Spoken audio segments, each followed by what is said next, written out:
Bonjour à tous, bienvenue pour ce nouveau numéro de Légistream. J'espère que vous allez bien. On est très heureux de vous retrouver. Alors, on va passer à peu près 1 heure ensemble. Je vais vous donner un peu le programme. On va parler de la nomination du nouveau Premier ministre, des dissensions au sein de la gauche, des questions de protection de l'enfance. Et justement, pour en discuter aujourd'hui avec moi, il y a Sacha. Salut Sacha. Salut Maël. Et Hugo. Salut Hugo, comment ça va? Ça va, écoute. Ça va. Bientôt les vacances. Et on a tous un peu hâte. Fin d'année un peu longue, on va dire. Voilà, c'est une fin d'année chargée. Justement, c'est-à-dire ressenti 5 ans là, la fin de l'année. 5 ans le mois de décembre. Là, c'est 2 quinquennats. Là. Je vais justement présenter tout de suite notre première invitée, donc Aïda Hadzadeh. Bonjour, bienvenue sur le plateau de Légistream. Vous êtes députée socialiste du Val d'Oise, vous êtes membre de la commission des affaires sociales et c'est votre premier mandat. Vous êtes élue là, il n'y a même pas 5 mois. Alors, post-dissolution, une censure, c'est 5 premiers mois chargés. Comment ça s'est passé ces premiers mois? C'était un peu the place to be, j'ai envie de dire. Bon timing. Oui, exactement. Non, mais moi je suis engagée en politique depuis un certain temps. Ce n'était pas ma première élection législative. J'avais déjà été candidate en 2017 pour le PS, avec un score à peu près équivalent celui de Benoît Hamon. Donc là, nouvelle candidature, nouvelle élection, première élection. Et puis un petit moment de flottement, un peu ligne Maginot. On attendait la nomination du premier gouvernement parce qu'il fallait trouver quelqu'un que Marine Le Pen tolère. C'est pour ça que ça a mis autant de temps, parce que c'était ce qu'il y avait sur la fiche de poste, qu'il ne soit pas censuré par Marine Le Pen et ses troupes. Donc on a eu un peu de temps pour s'installer dans les bureaux, rentrer dans la fonction de député, faire beaucoup de terrain, beaucoup de circo, comme on dit chez nous. Et puis après, gouvernement nommé, puis après ça allait très vite. On est tout de suite rentré dans le dur avec ce projet de loi de finances et le projet de loi de finances sur la sécurité sociale. Avec, vous connaissez la suite. Et maintenant, Et justement, vous disiez, on a ce moment de flottement, on attendait le Premier ministre. J'ai un peu l'impression qu'on y est encore. Là, donc, aujourd'hui, c'est un peu le sujet. Alors, on a pas mal entendu le nom de François Bayrou. On entend à nouveau peut-être Bernard Cazeneuve. L'hypothèse Migaud aussi. L'hypothèse Migaud. Ah ouais, notre ancien ministre de la Justice. C'est France Info qui dit que Macron espère une nomination ce soir. Ah.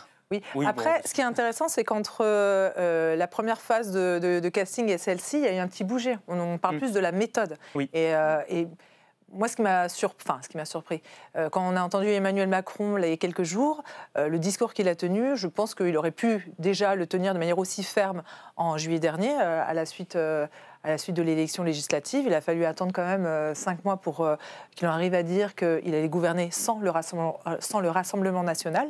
Alors que c'était, pour moi, pour tous ceux qui ont fait campagne, qu'ils soient candidats ou qu'ils soient militants ou qu'ils soient simples sympathisants ou même citoyens, le seul message de cette élection-là, très clair, très unanime, c'est « No passaran », pas de Rassemblement national, pas de Jordan Bardella, Premier ministre. Et il a fallu attendre 5 mois pour que le président de la République en vienne à dire « Ok, on va changer de méthode et on va faire différemment ». C'est un de vos députés, c'est Philippe Brun qui en a parlé déjà au moment de la dissolution, qui a appelé lui un grand arc républicain qui exclurait le Rassemblement national. Est-ce qu'on est encore dans cette optique-là où on refuse de gouverner avec la droite? Comment se positionne le PS en fait? Parce que c'est très compliqué. D'un côté, on a Olivier Faure et Patrick Kanner qui ce matin nous disent il va falloir qu'LFI arrête de faire son cinéma et que Jean-Luc Mélenchon arrête de crier autant parce qu'il fait peur. Et d'un autre côté, c'est pas de François Bayrou, pas de personnalité qui ressemblerait à la droite pour le coup. Donc il n'y a pas un risque aussi que le PS finisse par faire cavalier seul? Alors ce que disait Philippe Brun, c'est intéressant, c'est ce sur quoi on arrive là aujourd'hui, il disait changeons de méthode. Oui. Il disait nous, députés, on s'engage à ne pas appuyer sur le bouton nucléaire. Pour nous, c'est la censure. Et vous, en face, vous vous engagez à ne pas utiliser votre arme nucléaire à vous, qui est le 49.3. Et c'est un pacte, entre guillemets, de non-agression, mais on ne devrait pas le dire comme ça, c'est un pacte de travail parlementaire. Puisque sans majorité, le gouvernement doit s'en remettre au Parlement. Il n'y a plus de députés Playmobil comme il y avait auparavant, il y a des députés qui vont vraiment exercer leur droit de vote ou pas. Et donc c'était pas non-agression, mais neutralisation. Et donc du coup, travaillons texte par texte pour trouver des accords. Sur certains textes, il y aura des accords plutôt à gauche, des accords plutôt à droite. Sur la question du Premier ministre, on en est encore à dire. Dans la logique institutionnelle, si on ne veut pas tordre les institutions, oui, il faut un Premier ministre issu de la coalition arrivée en tête. C'est la seule coalition qui s'était faite avant les élections, la coalition de gauche. On est encore là-dessus, on pousse encore là-dessus. C'est un peu compliqué de convaincre Emmanuel Macron, qui est accroché, lui, à la défense de son bilan, tout le bilan, rien que le bilan. C'est compliqué de vous convaincre aussi, le PS, sur le prénom de Lucie Castet, par exemple. A priori, elle venait de nos rangs, Lucie Castet. Oui, mais ça... Tout le monde a un peu abandonné l'hypothèse Castet. La France Insoumise était encore un peu accrochée quand même à les écolos ont oublié, les communistes, n'en parlons pas. Non, mais faut pas... Là, on lui fait un mauvais procès. Même elle dit qu'elle ne veut pas être un préalable à la possibilité de trouver une solution. Et c'est une position qu'on ne peut que saluer de sa part. Elle ne dit pas c'est moi ou rien d'autre. Oui. Vraiment à certains.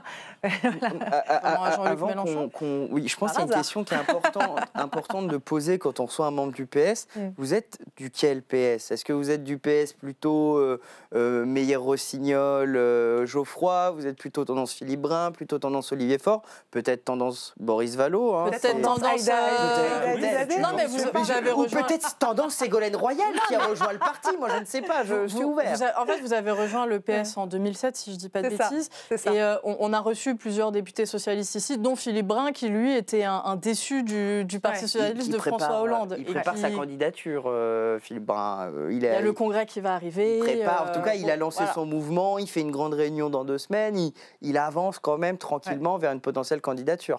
Bon, alors... Moi, j'ai adhéré en 2007, mais j'ai mis beaucoup de temps à adhérer. Je suis fille de réfugiés politiques. Alors, autant vous dire que la politique, c'était un peu omniprésent depuis ma naissance. Hein. Quand on est dans un pays en crise politique et que nos parents fuient ce pays pour des raisons politiques, la politique est partout. Mais j'avais une espèce d'appréhension peut-être qui est partagée par pas mal de jeunes aujourd'hui. Rejoindre un parti politique, c'était rejoindre une espèce de doctrine, un groupe fermé. Il fallait adhérer, soutenir quelqu'un, se passionner pour lui. Moi, je n'ai jamais eu un tempérament de groupie. Je ne sais pas faire. En fait, je suis assez critique. Vous pensez à un parti en particulier Vous ne seriez pas bien la France Insoumise. Hein. Voilà. Moi, je dis toujours en rigolant, en fait, au final, je suis restée au PS, pas parce que le PS, je n'ai pas de tatouage PS Forever sur moi, mais au moins, c'est un parti qui a une culture du débat, parfois jusqu'à l'exaspération même en interne, mais au moins, on a cette culture du débat et du dialogue. Il n'y a pas quelqu'un qui arrive et qui nous dit, écoutez, c'est comme ça et pas autrement, maintenant, il faut marcher au pas. Et ça, pardon, mais moi, c'est ma conception de ce que doit être la démocratie. La démocratie, c'est la possibilité de régler des conflits sans en venir aux armes. Sinon, c'est une dictature et on est dans autre chose. Et c'est une fille de réfugiée politique qui a fui la dictature iranienne qui vous le dit. Donc, comment on résout les conflits, même en démocratie? Soit on s'en remet à un chef qui dit, écoutez, c'est comme ça et pas autrement, c'est moi qui ai décidé et maintenant il faut faire. Ça, c'est plutôt la tradition de la droite, qui est toujours à la recherche d'un chef fort, d'un chef qui sache chefer. Enfin, ils ont vraiment cette obsession-là, le chef de famille puissant. Quoi. Eux, ils disent... vous savez, c'est pour ça qu'ils sont toujours obsédés par l'autorité. Hein. Oui. La crise de l'autorité, ça, c'est la matrice de la droite et aussi de l'extrême droite. C'est pour ça que l'extrême droite est toujours et restera toujours de droite. S'il y a une crise, c'est d'abord qu'il y a une crise de l'autorité. D'accord ? Donc, il faut restaurer l'autorité. Et l'autorité, ça peut être qu'un chef. Et un chef au masculin, n'est-ce pas, Sacha? Parce que c'est lui qui a les attributs de la virilité. Si une femme chef, il faut qu'elle cheffe comme un homme, vous voyez, bien viril. Et c'est comme ça qu'on va remettre de l'ordre. Nous, notre tradition à gauche, elle n'est pas celle-là. Elle est de dire, en fait, il n'y a pas une personne qui a raison contre tout le monde. Il y a ce qu'on appelle, moi j'y crois beaucoup, l'intelligence collective. Ce n'est pas une personne qui a raison contre tout le reste. Et peut-être que la vérité, ou en tout cas la solution au conflit, c'est de se mettre autour de la table, de dialoguer et de trouver une solution. Ça prend plus de temps. C'est un peu moins efficace, entre guillemets, pour certains, qu'un chef qui cheffe. D'ailleurs, c'est pour ça que vous voyez que tous les sondages qui mesurent, comment on appelle ça, la confiance dans la démocratie montrent une défiance et un attrait pour les régimes autoritaires. Pour moi, c'est exactement pour ça que Trump a gagné. C'est le triomphe du discours de la force et de l'homme fort. Ce qui est étonnant, parce qu'il y a aussi une défiance envers les élites. C'est ça. Mais les élites, cette défiance, elle est liée au fait qu'ils ne savent pas s'intéresser aux problèmes du peuple. Mais ce n'est pas du tout antinomique avec un chef qui pourrait être issu des élites, des élites économiques, mais qui, lui, parce qu'il est chef, parce qu'il est fort, parce qu'il est puissant, va ramener de l'ordre, va ramener de la prospérité, va ramener du progrès, en disant c'est comme ça et pas autrement. C'est pour moi pour cette raison que Trump a gagné. Parce qu'il incarne jusqu'à l'excès cette figure d'homme fort, décomplexé, qui n'a pas peur de dire ce qu'il pense. Voilà. Chez nous, parce qu'il y a quelqu'un qui pose la question dans le chat, et on revient à notre nomination du Premier ministre. Vous voulez quoi? Un Premier ministre de gauche ou appliquer votre programme entre parenthèses, et ne pas avoir le Premier ministre? Alors, nous, on veut un Premier ministre de gauche. Une Première ministre de gauche, il faut toujours le mettre au féminin, on a tendance à l'oublier ces derniers temps, qui soit capable de discuter, de travailler avec d'autres députés au-delà de sa majorité de gauche, pour trouver des accords, pour faire des avancées sociales, de justice, écologiques dans ce pays. Alors, on ne pourra pas appliquer tout le programme, rien que le programme. Ceux qui l'ont dit au lendemain des élections, c'était mentir, on ne peut pas dire ça autrement, c'est pas possible. Mais il y a des éléments dans notre programme qui peuvent trouver des soutiens chez d'autres députés. On a vu par exemple que Michel Barnier était d'accord pour remettre une taxation sur les plus riches, sur les plus hauts patrimoines, de manière exceptionnelle, de manière temporelle, mais c'est déjà un bouger par rapport à Macron. D'ailleurs, on a vu à l'occasion des débats, moi j'étais en séance, que Michel Barnier était à la gauche de Gabriel Attal et d'Éric Woerth. Éric Woerth qui a pris la... C'est vrai que Gabriel Attal lui a mis des petits bâtons dans les roues sur surtout. Oui, surtout, oui. Mais il y a donc plus la notion il y avait donc plus la notion du compromis chez Michel Barnier que chez les Insoumis. Sur ce point-là, oui. Pardon, excusez-moi, je crois que vous allez dire chez Attal. Chez non, que les Insoumis. Vous voulez dire sur... De manière générale. Non, parce que nous, en fait, là, on n'a pas une dissension sur le fond avec les Insoumis. On a écrit un programme ensemble, on s'est présenté avec ce programme-là. C'est sur la méthode que ça a l'air d'être compliqué, en vrai. En vrai, là, de la bouche d'Emmanuel Bompard, ça a été énoncé de manière très claire, ça a le mérite d'être limpide. Ce qu'ils veulent, c'est des élections présidentielles anticipées pour pouvoir présenter Jean-Luc Mélenchon. Il sent que c'est crié pour lui en 2027 et c'est pour ça qu'il met la charrue avant les bœufs. Alors c'est peut-être, ils disent ça, mais moi je fais partie de ceux qui pensent que Jean-Luc Mélenchon sera de toute façon candidat en 2027. Bon, je fais partie de celles et ceux qui pensent ça, mais après... Il y a une question, il y a Ebritil qui dit est-ce que Casté c'est fini?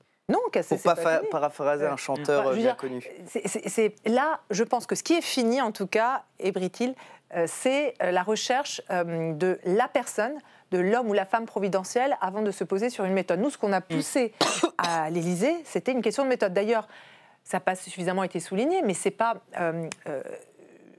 Emmanuel Macron doit désigner un ou une première ministre qui, lui, aura la charge de mener ces dialogues et de construire ce consensus. Là, lui, il veut tout faire. Il veut à la fois nommer la personne et avoir fait tous les dialogues et tous les compromis avant en amont. Il n'arrive pas à se cantonner à sa part constitutionnelle qui est de juste nommer le Premier ministre et et justement, dans domaine régalien, dans l'expression publique, notamment des insoumis, ils sont très virulents. Oui, je suis fatigué. Ils sont très virulents contre les socialistes. Là, je vois par exemple, on a plusieurs militants. Mais c'est intéressant ce qu'il dit Artub là. Le dernier sondage, d'accord. Le dernier sondage, mais Jean-Luc Mélenchon 5 points d'avance sur le reste de la gauche. Oui. Mais qui est très devant dans les sondages sur la dernière présidentielle? C'est effrayant. C'est Marine Le Pen. C'est Marine Le Pen. Artub, vous tutoyez sur ce Oui, allez-y. Il faut que tu comprennes quelque chose, Artub. Et en tout cas, si tu ne comprends pas, je t'invite à aller regarder dans tous les livres d'histoire. Toutes les périodes d'instabilité profitent avant tout à l'extrême droite, au parti qui va le plus affirmer l'autorité ou l'autoritarisme dans son discours. Il est là, le souci. C'est pour ça que dans les derniers sondages, certains ont dit « Ah, Marine Le Pen, elle s'est dédiée, elle va perdre en notabilité ». Pas du tout. Elle prend des points dans les sondages pour les futures présidentielles. Si nous poussons à l'instabilité en censurant à tour de bras, comme c'est ce que veulent faire les Insoumis, moi je les alerte sur ce point. Ça ne va profiter qu'à l'extrême droite.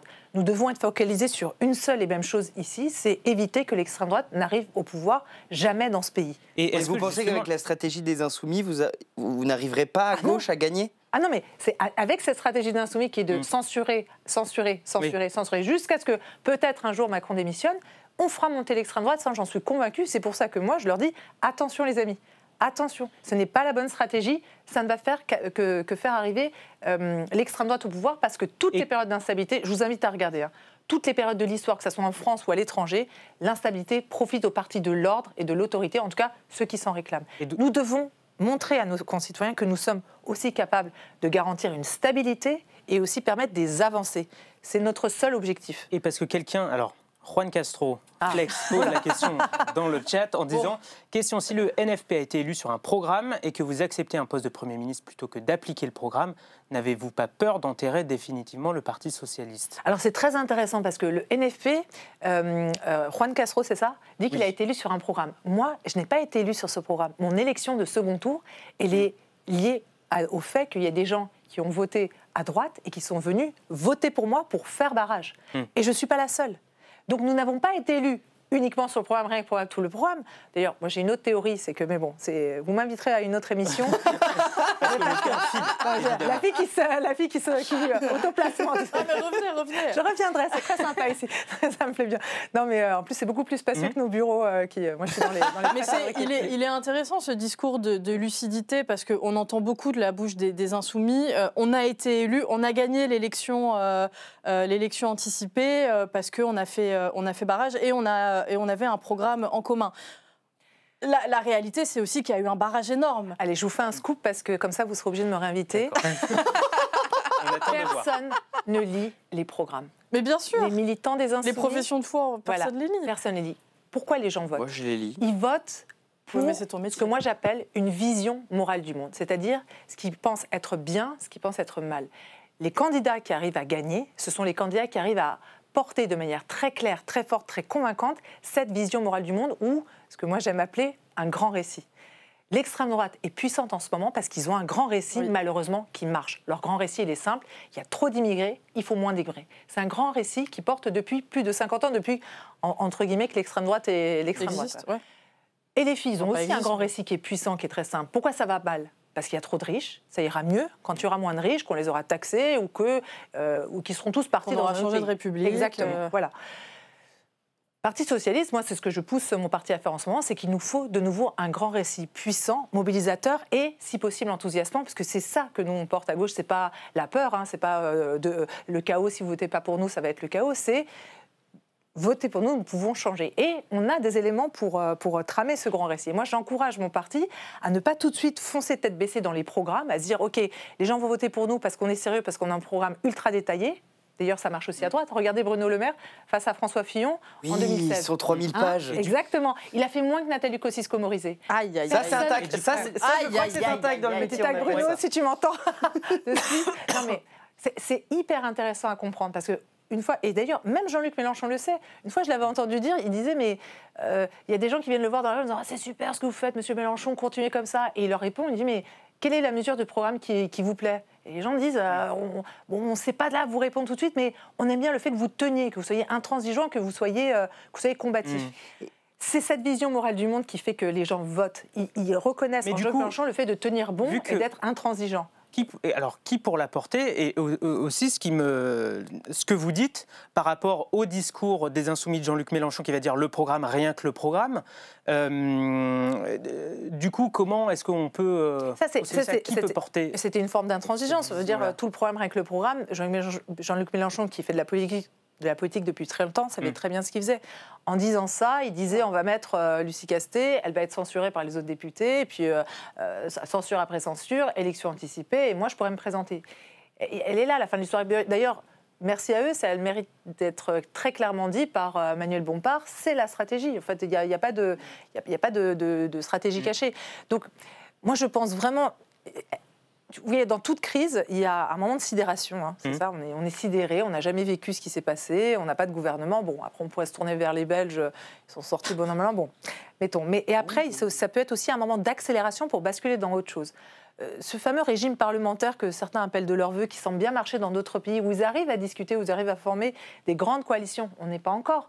Notre Constitution souffre beaucoup de ce présidentialisme où il y a le chef qui décide, parce qu'il sait ce qui est bon pour les autres, et on n'a plus qu'à exécuter. Ça a été fait par et pour le général de Gaulle, avec peu d'aménagement pour un régime parlementaire. L'accélération, elle peut être là. Mettons-nous autour de la table. Moi, ce que j'entends, dans ma circo, qui n'est pas une circo de gauche, elle était plus passée à gauche depuis 2002, au moment de son redécoupage. Vous avez regardé ça? Les gens me disent travailler ensemble. Montre-nous que vous Bayrou, ça pourrait représenter une bonne possibilité. Bayrou, Modem, plutôt centre. Moi, là, à l'heure actuelle, je veux un premier ou une première ministre de gauche. En fait, donc je peux vous dire, Bayrou, ça m'enthousiasme, c'est chaud sur ma chaîne, en disant, youpi, il va pouvoir changer quelque chose. Vraiment, là, il faut pousser un maximum pour que Macron se résigne, entre guillemets, à nommer un Premier ministre issu de notre coalition. C'est NFP ou rien. Et il y a une question. On ne peut pas décider, mais ce qu'on est en train de dire, c'est nous, on a basculé dans autre chose. on veut travailler ensemble pour montrer qu'on est utile, en fait. Pourquoi les politiques, on ne les aime pas? C'est vous qui disiez crise de la confiance dans le politique. Ouais. Ils ont le sentiment qu'on ne sert à rien. Bah oui. Si on fait que censurer, on aura renforcé ce sentiment-là. Et donc, du coup, ils se tourneront vers le chef fort qui leur dira, écoutez, avec moi, c'est moi qui décide, il n'y aura pas de corps intermédiaire, il n'y aura pas de syndicat. Hein, vous voyez, on a déjà fait 7 ans. On a déjà fait cette phase-là. Et ça n'a fait que quoi? Renforcer le parti qui dit encore plus d'autorité, encore plus de force, encore plus d'ordre, et avec moi, ça va marcher ou pas. Montrons que le dialogue est possible. Moi, et un Chassaigne, par exemple. Ou un Migaud. Chassaigne, oui.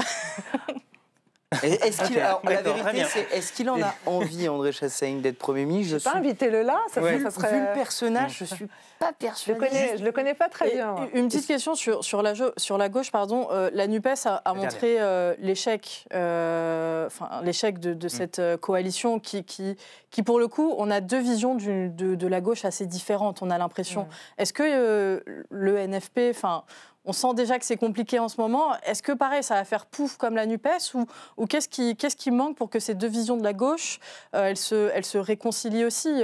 Une gauche qui est un peu plus prête à travailler avec le capitalisme, entre guillemets, c'est-à-dire le parti socialisme, face à l'autre gauche beaucoup plus radicale, qui veut tout renverser.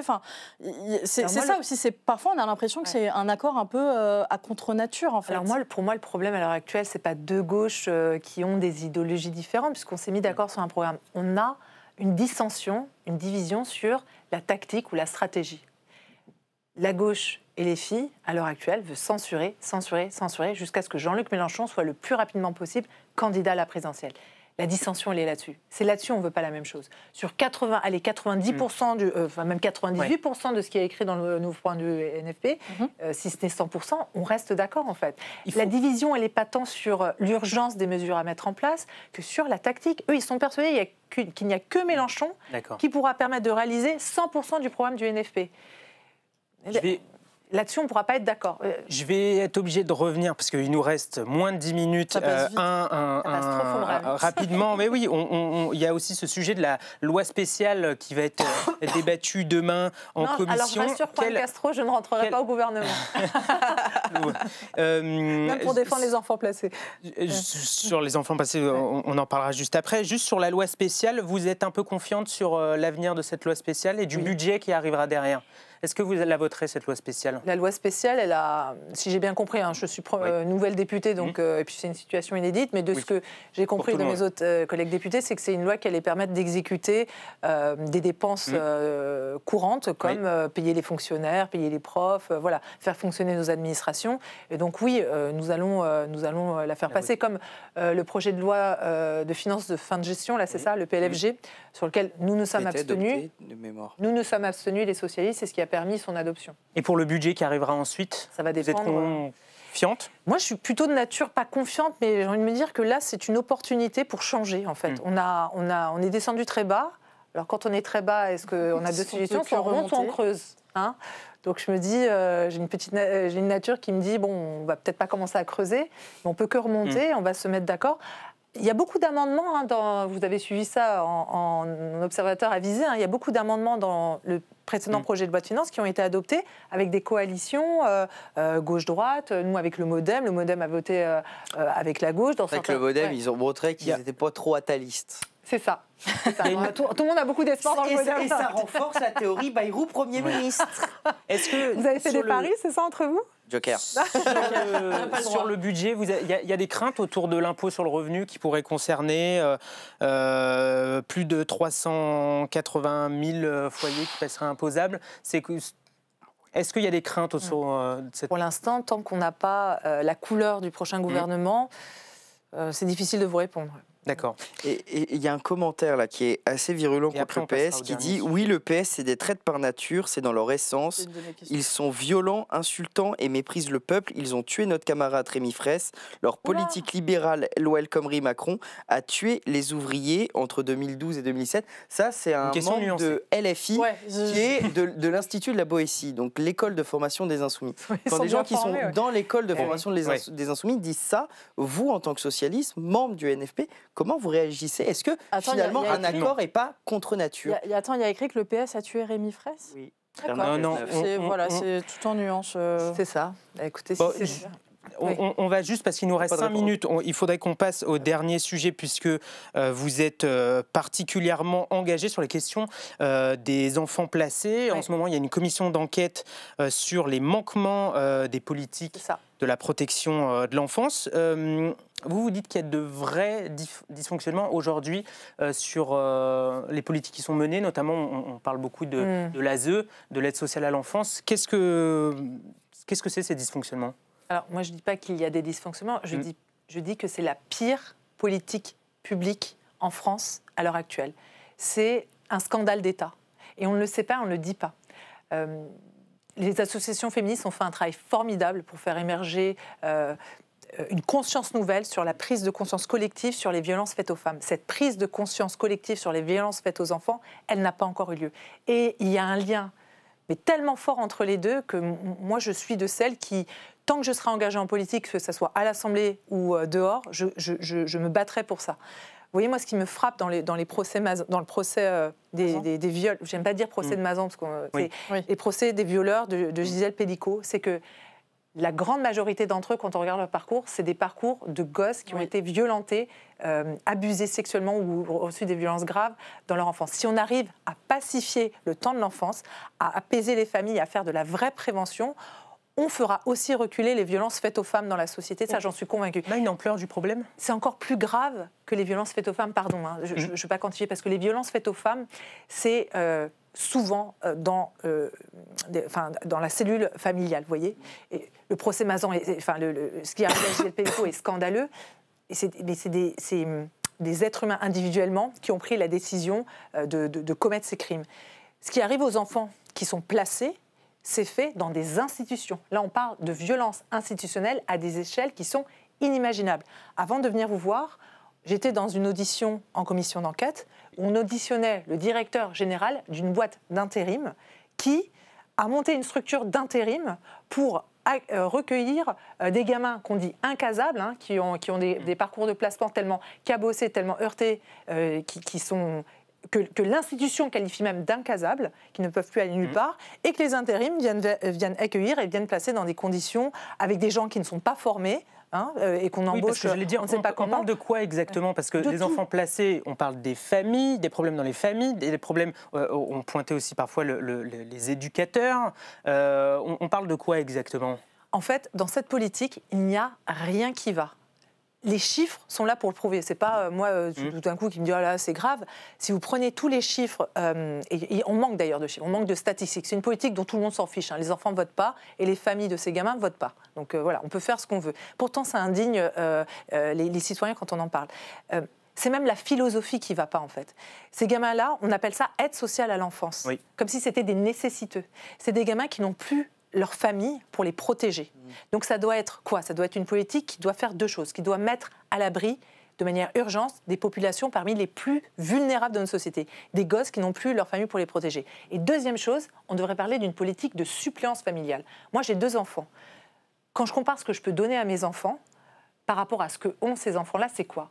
C'est pas juste un toit au-dessus de leur tête, de la nourriture et des vêtements. Une vêture, comme on dit dans la protection de l'enfance. On ne dit pas acheter des vêtements à ces gosses, on dit une vêture.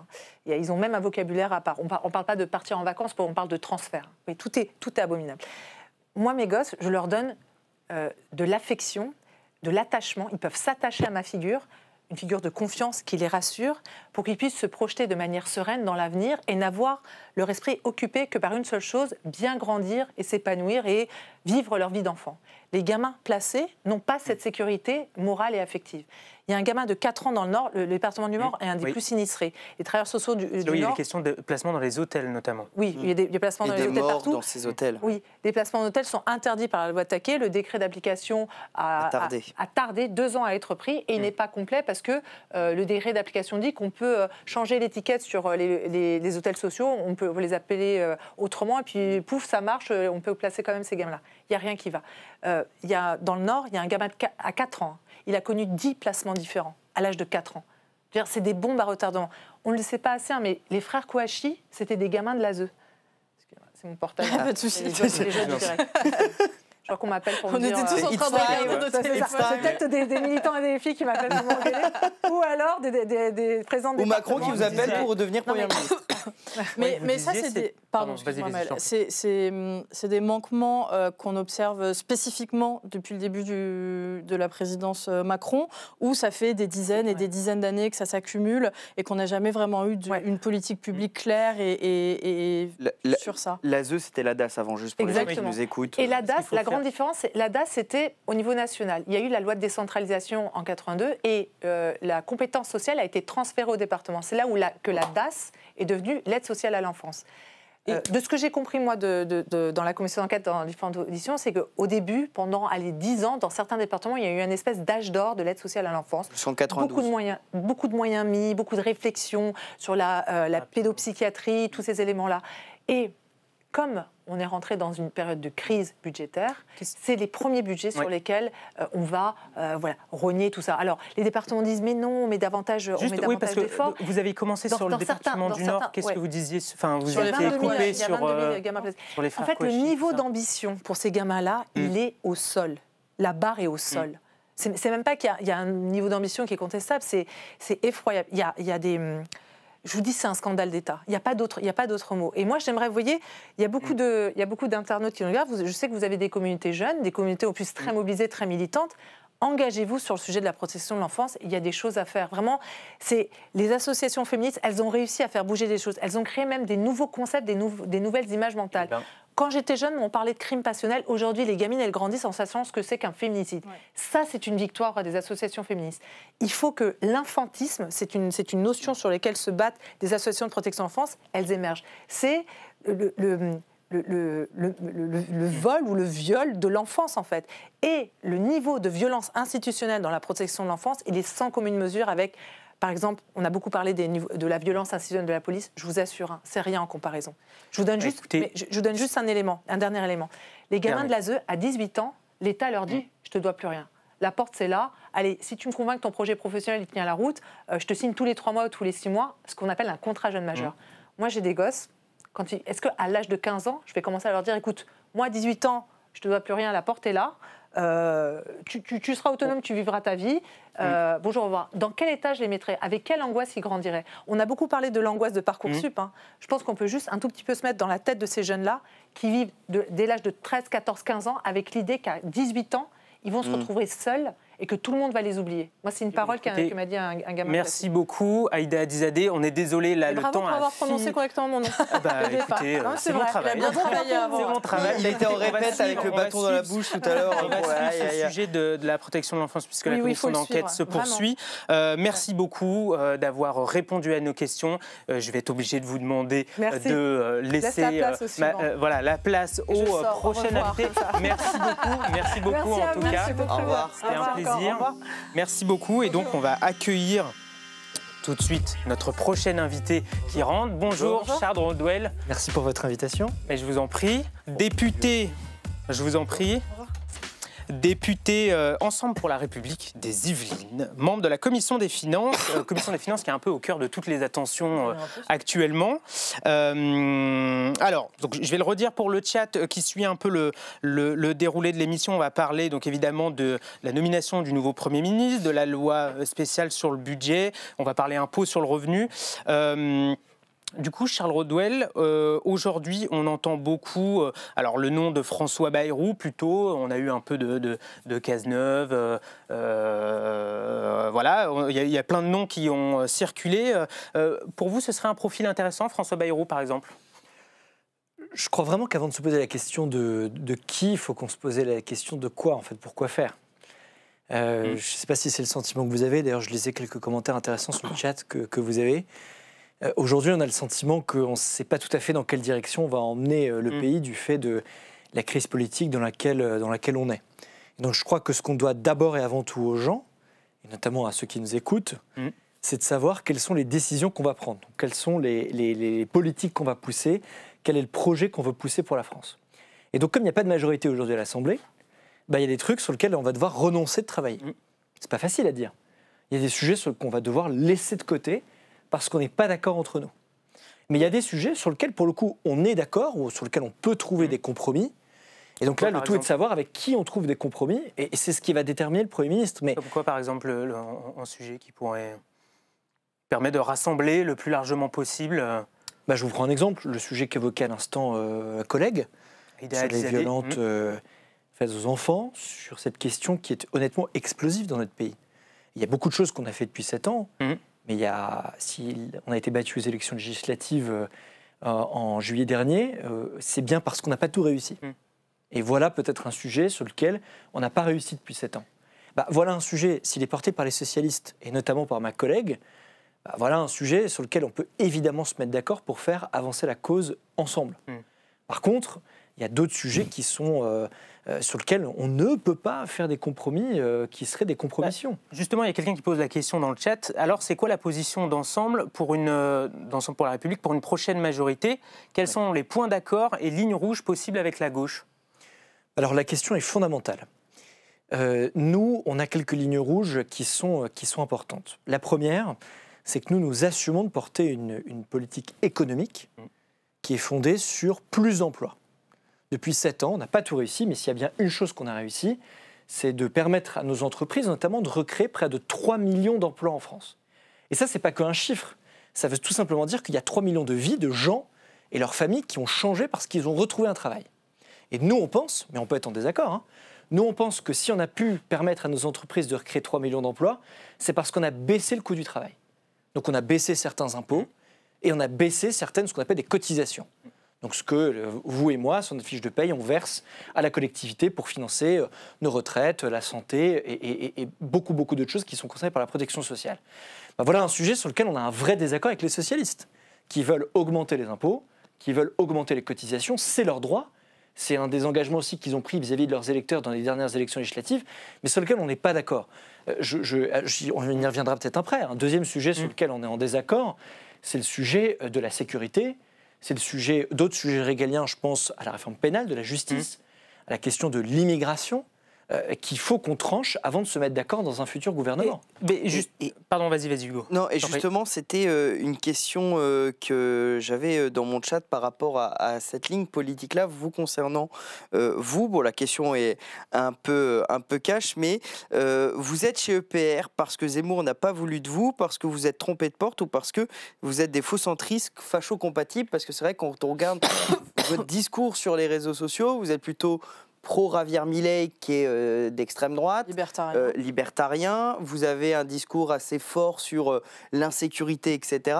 C'est vrai qu'on a un peu l'impression que vous êtes un peu pas dans le bon groupe, j'ai envie de dire, à l'Assemblée, peut-être plus ciotiste que attaliste. Alors je vous remercie de me poser la question. On va prendre un point l'un après l'autre.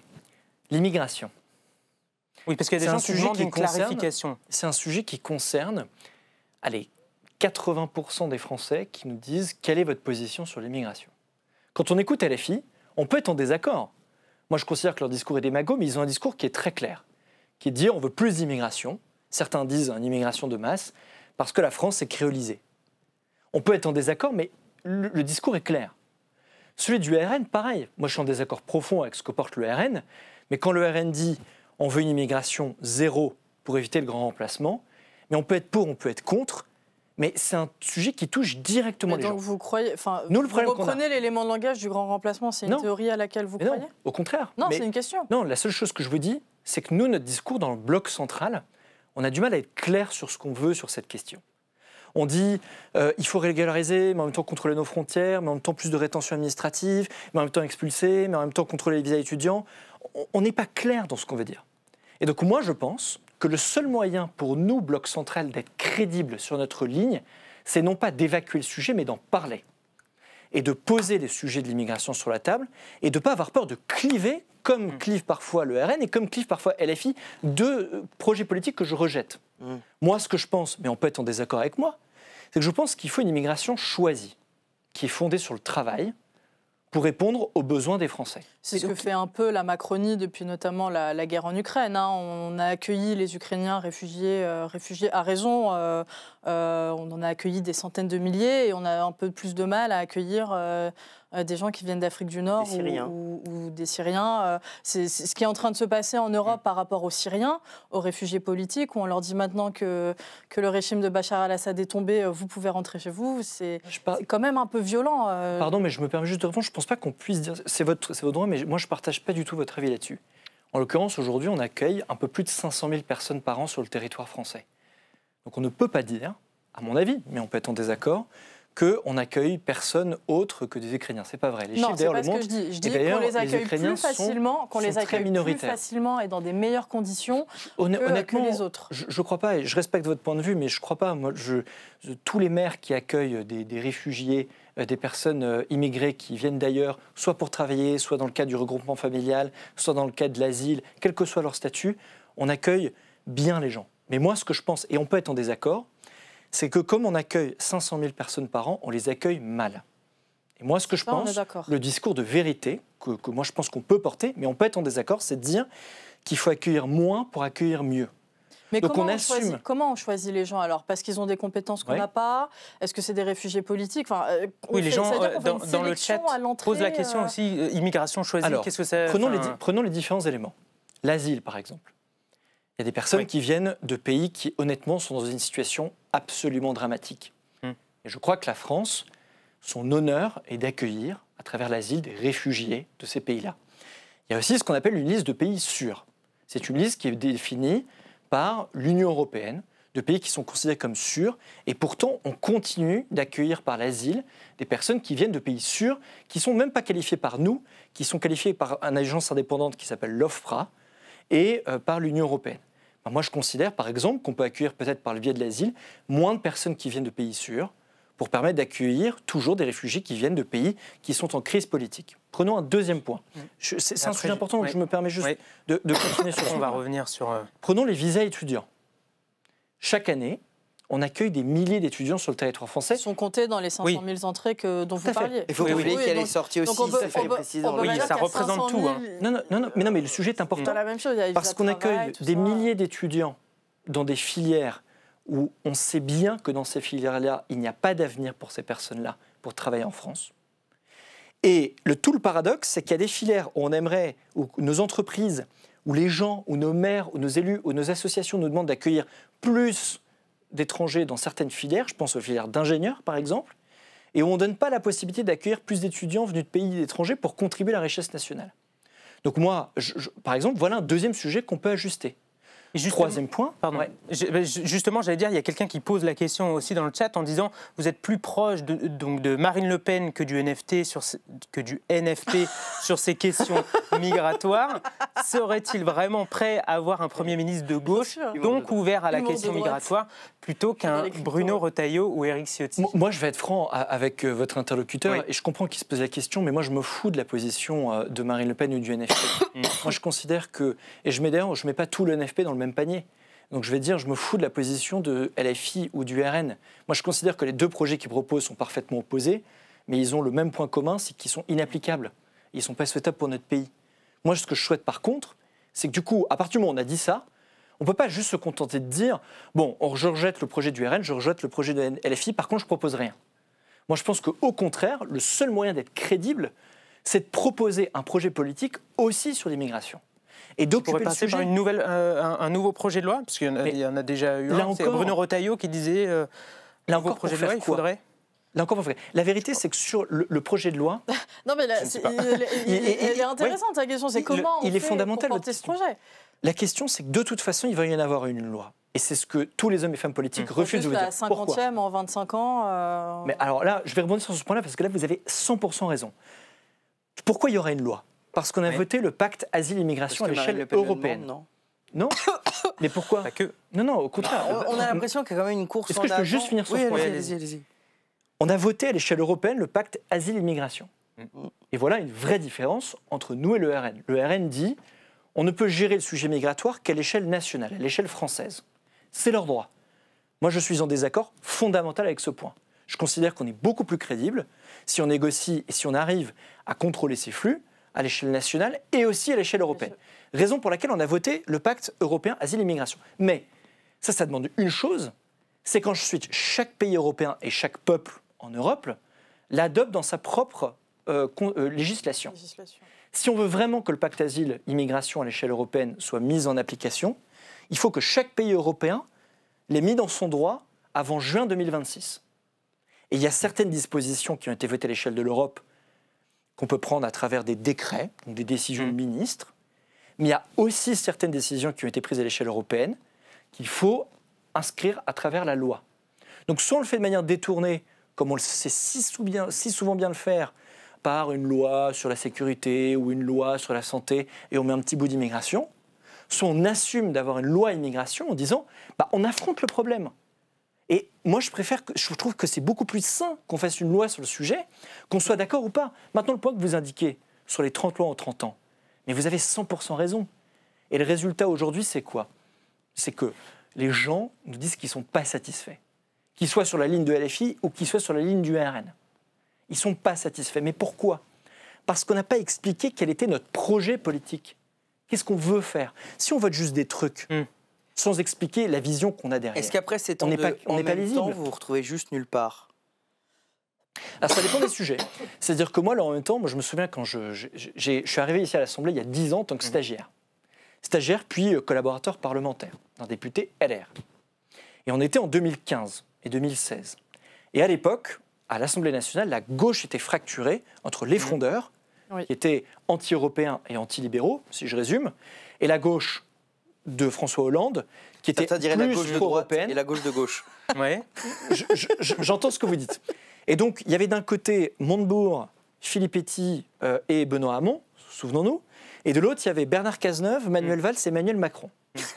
Mais cette fracture idéologique, à droite, du coup. Et cette fracture qu'il y avait à l'époque à la gauche, on l'avait aussi à droite. Puisque dans le même parti, on avait Juppé et Ciotti. On avait Bruno Le Maire et Thierry Mariani.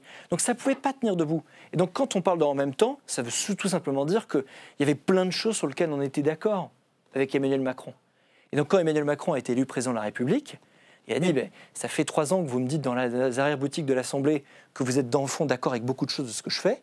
Donc rejoignez-moi et bâtissons un mouvement politique ensemble. Mais juste, pour revenir à aujourd'hui, comment vous dites qu'il faut se reposer la question sur l'immigration, mais typiquement si on part sur un gouvernement de coalition, pacte de non-censure avec notamment de la gauche, comment est-ce que vous pouvez les emporter avec vous? Enfin, vous risquez surtout de les perdre, quoi. En fait, avec moi je pense à titre très personnel, et je le dis vraiment pour le coup avec beaucoup d'attention parce que j'ai évidemment moins d'expérience politique que beaucoup d'autres qui sont là depuis beaucoup plus longtemps. Moi, ça fait 2 ans que je suis là en tant que député.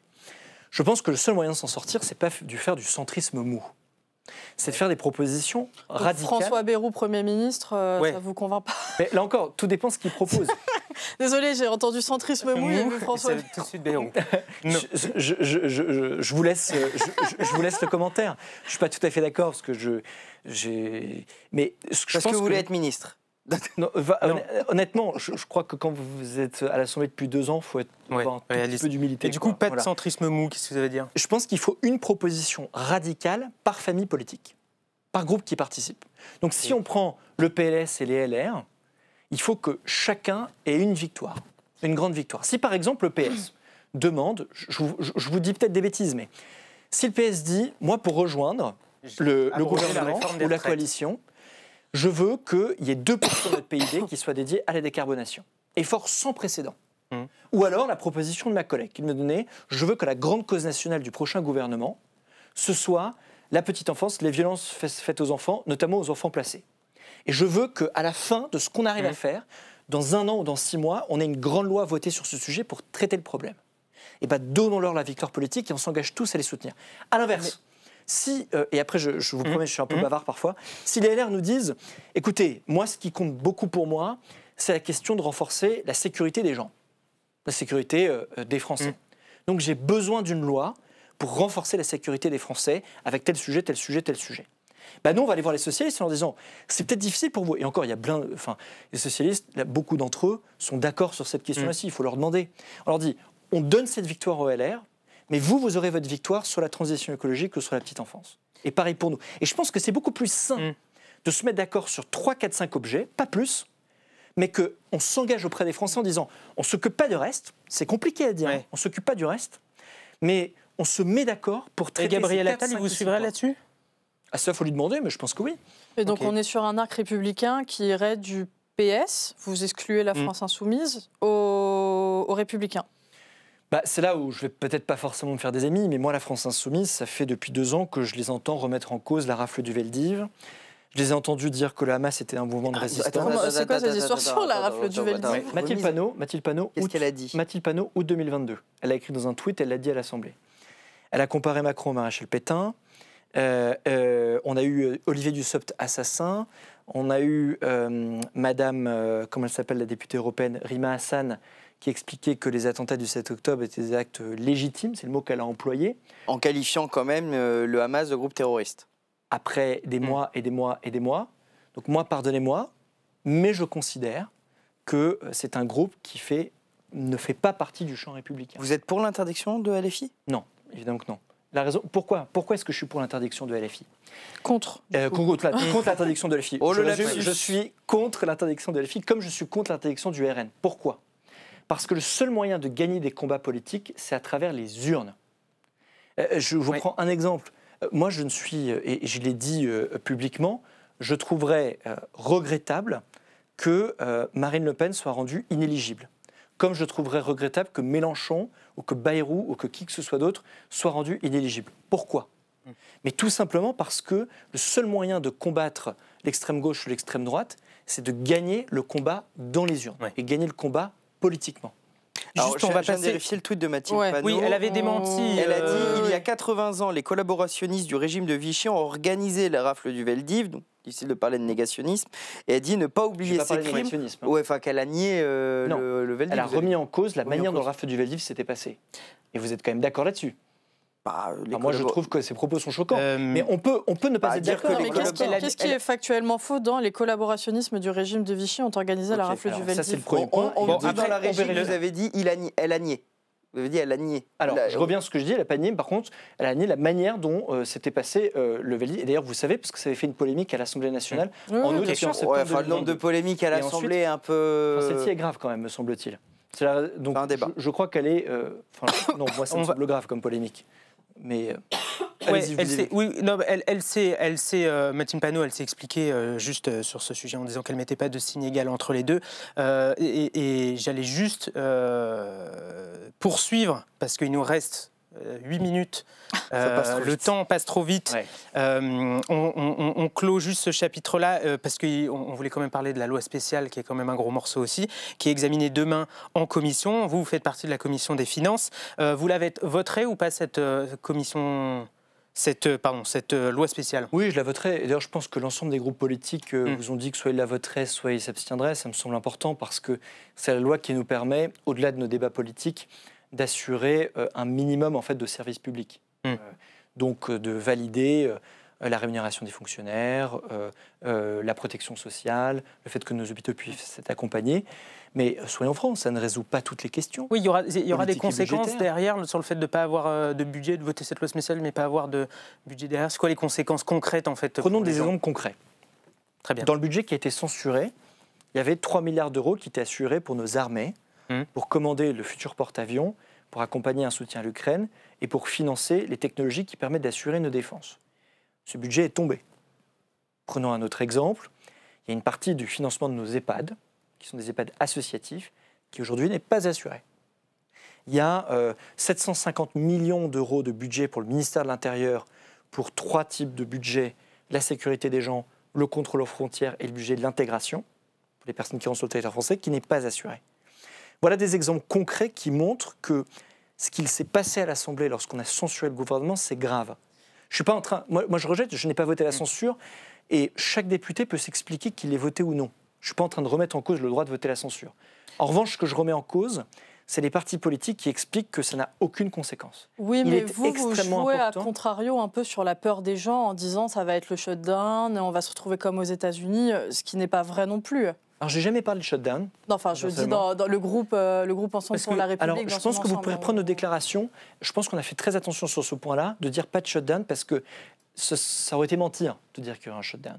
En revanche, ce que l'on peut constater, ce qui est factuel, c'est que ça nous pose un problème financier fondamental. Sur les points que je viens de vous évoquer, ça veut aussi dire, on entend beaucoup parler d'un mot qui s'appelle les spreads. Grosso modo, qu'est-ce que ça veut dire? Ça veut dire qu'aujourd'hui, pour financer notre dette, elle coûte beaucoup plus cher parce que les investisseurs ont peur de l'instabilité politique en France. Et ça a des conséquences très concrètes. Ça veut dire que votre dette, plutôt que de la financer à hauteur de 60 ou 70 milliards, elle va coûter 80 ou 90 milliards. Donc en fait, plus on est en instabilité, plus on a un problème financier. Plus les taux d'intérêt sont élevés. Et pourquoi le budget qui sera voté, donc plutôt à partir de janvier à la rentrée, pourquoi est-ce que ce budget, ça se passerait mieux que le dernier? Ça, moi, je vais être franc avec vous. J'entends toutes les grandes déclarations qu'on peut faire, mais on est dans une forme d'incertitude aujourd'hui. Mais je pense que c'est bien de le dire. Le seul moyen de s'en sortir, c'est à travers des compromis et à travers, à mon avis, la méthode dont je vous ai parlé à l'instant. Peut-être qu'elle sera retenue, peut-être pas. Mais si on fait une proposition radicale, un grand combat à mener par chaque parti qui rejoindra notre coalition, je pense que c'est vraiment le moyen de s'en sortir par le haut. Et moi, j'étais très sensible à ce que disait ma collègue juste avant que vous avez reçue. Pas parce qu'elle est socialiste que je ne vais pas soutenir la proposition qu'elle fait. Au contraire, je trouve qu'elle est parfaitement sensée, qu'elle vient parfaitement répondre à un enjeu qui touche des milliers de personnes dans ce pays. Et si c'est ça la grande cause que veut porter le PS, nous, ça peut être une autre. Et c'est comme ça qu'on s'en sortira grandi, je pense, collectivement. Je reviens sur ce que vous disiez tout à l'heure. Vous nous parliez de la dette des spreads et donc de la dette en général. Ce matin, enfin, je ne sais plus si c'était ce matin, mais Laurent Saint-Martin disait qu'avec le budget qui n'a pas été adopté, les retraites seront revalorisées de 2,2% au 1er janvier 2025, vu que le budget de Michel Barnier qui prévoyait de le réduire a été rejeté. Ça, pour le coup, c'est quelque chose de très positif aux yeux du contribuable. Est-ce que, du coup, à côté de ça, l'argument de la dette, est-ce que, du coup, le contribuable, il s'en fiche pas un peu? Ah, ça, il faut leur demander. Mais moi, je considère... Moi, c'est un truc qui, parfois, m'empêche un peu de dormir. La dette? Non, c'est-à-dire qu'aujourd'hui, on a un modèle de retraite. Non, mais on peut en rigoler, mais c'est grave. Hein. Honnêtement, le problème de notre système de retraite aujourd'hui, à mon avis, c'est qu'il n'est pas... il ne peut pas être stabilisé sur le long terme. C'est-à-dire que vous avez de plus en plus de retraités, et vous avez de moins en moins de gens qui contribuent. Ce qui fait qu'on a 3 choix sur la table. Soit, vous comme moi, autour d'ici, et beaucoup d'interlocuteurs qui nous écoutent, on augmente la cotisation. Donc on leur demande de contribuer plus au système de retraite. Soit, on réduit la pension des retraités. Soit, on décale l'âge de départ à la retraite. Soit, dernière option, on change notre système. Soit à moitié, soit complètement. Moi, je pense à titre très personnel. Par capitalisation, c'est ça que vous... Alors, capitalisation, c'est un mot qui fait peur, et je peux comprendre. Mais l'idée, c'est de dire que je ne suis pas forcément pour les modèles purs de capitalisation, mais je pense qu'on peut dire qu'on va aider, notamment les personnes les plus modestes, à investir pour qu'elles aient une retraite décente. Moi, le problème qu'on a dans le débat aujourd'hui, c'est qu'on dit la répartition, c'est bon pour les pauvres, la capitalisation, c'est bon pour les riches. Donc, la vérité, c'est que c'est presque l'inverse. Mais si l'État accompagnait les personnes les plus modestes, donc qui n'ont pas forcément les moyens, à investir une partie des sommes qu'elles gagnent chaque mois pour qu'elles aient une retraite décente et beaucoup plus confortable et digne lorsqu'elles partent à la retraite, il faudrait une part de capitalisation. Je pense qu'on sortirait tous par le haut. Part de capitalisation, pour moi, ça ne veut pas dire grand-chose. Si par contre on le reformule en disant qu'on s'engage collectivement en tant que société à aider les personnes les plus modestes dans notre pays, à investir une partie de leur argent pour qu'elles aient une retraite digne, lorsqu'elles arrivent à la retraite, après avoir travaillé durement, 43 ans, aujourd'hui c'est le nombre d'années à la retraite, je pense vraiment que c'est un très beau projet de société, qui sera infiniment plus beau que de se mettre sur la gueule tous les 3-4 ans pour mener une réforme des retraites, où certains sont pour et d'autres sont contre, mais où je pense dans le fond que sont contre. Une majorité de Français sont contre. En ce moment... 87% des actifs de mémoire, c'est le sondage pour la réforme à 64. C'était, je crois, 87% des actifs qui étaient opposés à la réforme des retraites. Moi, je suis prêt à dire franchement beaucoup de choses là-dessus. Je pense que l'une des vraies choses sur lesquelles on a échoué lors de cette réforme des retraites, c'est à partager pourquoi on le faisait. Par contre, il y a une chose qui est vraie, c'est que le président de la République a été réélu en 2022, dans des conditions particulières comme chaque élection présidentielle, mais en s'engageant à mener cette réforme. Donc moi, je rejette, pour le coup, l'argument de ceux qui disent qu'on n'avait pas la légitimité politique de le faire. En revanche, je pense qu'en termes de méthode, il y a des vraies questions qu'on peut se poser. Est-ce que c'est pas ça le problème permanent de la Macronie, c'est la méthode? Le problème de pédagogie, d'expliquer le pourquoi du comment, est-ce que c'est pas un problème récurrent qui vient finalement... Rapidement, parce qu'il nous reste peu de temps. Oui, je pense que vous avez raison. D'ailleurs, c'est la raison pour laquelle on a été battu aux dernières élections législatives. Et je pense qu'il était assez sain, à la fin des dernières élections législatives, qu'on dise que le Premier ministre ne pouvait pas venir de notre camp. Quel aurait été le message qu'on a partagé aux gens, peut-être qui nous écoutent? On a perdu les élections, mais le Premier ministre, il vient de notre camp. Et donc, on a choisi un Premier ministre dont le camp a fait des scores encore plus bas que vous. Enfin, en l'occurrence, c'est pas moi qui désigne le Premier ministre. Je sais, mais... Par contre, la problématique que l'on a, c'est que nous, on pourrait très bien dire... Il serait facile pour nous de dire, écoutez, on laisse le pouvoir, on se met dans l'opposition, comme le fait LFI et comme le fait le RN. Mais aujourd'hui, le Parti socialiste, il parle à qui? Il nous parle à nous. Les LR, ils parlent à qui? Ils parlent à nous.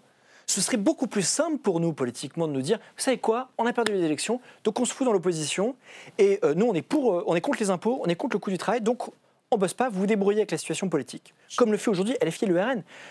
Notre position, elle est difficile, mais je suis convaincu, parce que nous sommes le groupe qui avons la capacité de parler à la fois avec le PS et à la fois avec LR, de bâtir cette coalition, là encore, sur une proposition radicale par groupe, pour sortir par le haut et pour tout simplement servir les gens qui nous ont élus. Pour terminer, juste parce qu'on arrive au bout, malheureusement, de cette émission, demain matin à 9h, Bruno Le Maire est auditionné par la commission des finances, devenue commission d'enquête sur le dérapage des finances publiques. C'est quelqu'un que vous connaissez bien, Bruno Le Maire, puisque vous étiez membre de son cabinet en 2021-2022. Qu'est-ce que vous allez auditionner votre ancien patron? Qu'est-ce que vous attendez de cette audition? Alors moi, je ne vous cache pas que je ferai très attention, évidemment, à titre personnel dans cette audition, pour ne pas être jugé parti. Évidemment.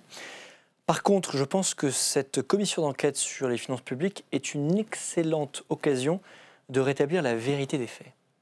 Et je considère qu'Éric Ciotti a beaucoup de courage de mener une commission d'enquête pour révéler, à mon avis, aux yeux des gens, à quel point il porte une très lourde responsabilité dans les dégradations de nos comptes publics.